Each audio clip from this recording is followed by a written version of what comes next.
ദൂരെ റോമിൽ നിന്ന് അമീറുൽ മുഅ്മിനീൻ ഉമറുൽ ഫാറൂഖ് റളിയല്ലാഹുവിനെ കാണാൻ വേണ്ടി രണ്ട് ദൂതന്മാർ വന്നു. മദീനയിൽ കടന്നു വന്ന് അങ്ങാടിയിൽ ചോദിച്ചു ഉമറിൻ്റെ കൊട്ടാരം എവിടെയാണെന്ന്. ചില സഹാബാക്കൾക്ക് ചോദ്യം കേട്ട് വല്ലാതെ ചിരി വന്നു. ഉമറിൻ്റെ കൊട്ടാരമോ? കേട്ടു നിന്ന ഒരു ബാലൻ രണ്ട് ദൂതന്മാരുടെയും കൈപിടിച്ച് ഉമർ റളിയല്ലാഹുവിൻ്റെ കൊട്ടാരത്തിലേക്ക് യാത്രയായി.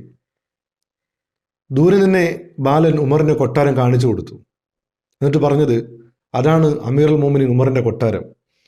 ദൂരെ കാണുന്ന ഈന്തപ്പനയുടെ ചുവട്ടിൽ കിടന്നുറങ്ങുന്നതാണ് ഞങ്ങളുടെ നേതാവെന്ന് ആ ബാലൻ ദൂതന്മാരോട് പറഞ്ഞു.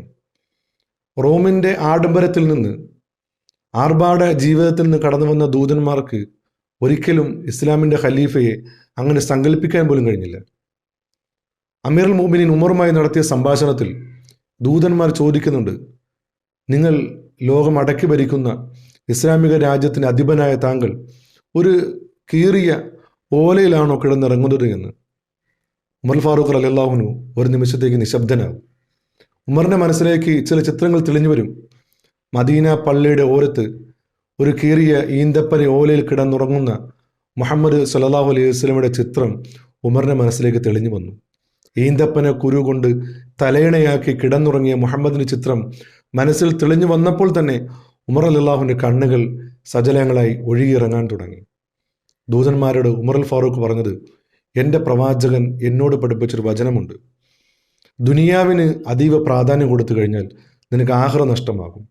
ആഖിറത്തിന് നീ വലിയ പ്രാധാന്യം കൊടുത്താൽ ദുനിയാവ് നിനക്ക് ലഭിക്കുകയില്ല എന്നുള്ള സന്ദേശം. പ്രിയമുള്ള, ഇതാണ് പലപ്പോഴും നമ്മൾ മനസ്സിലാക്കേണ്ടത്. ദുനിയാവിൻ്റെ പിന്നാലെ നമ്മൾ പോകുമ്പോൾ നമുക്ക് നഷ്ടമാകുന്നത് ഒരുപക്ഷെ ആഖിറം എന്നുള്ള വിശാലമായ റബ്ബിൻ്റെ ലോകമാകാം. ദുനിയാവിനെ നഷ്ടപ്പെടുത്തി ആഖിറം നേടാനോ ആഖിറത്തെ നഷ്ടപ്പെടുത്തി ദുനിയാവ് നേടണോ എന്ന ചിന്തയിലേക്ക് നമ്മൾ എത്തിച്ചേരുക. അള്ളാഹു നമ്മളെ അനുഗ്രഹിക്കുമാറാവട്ടെ.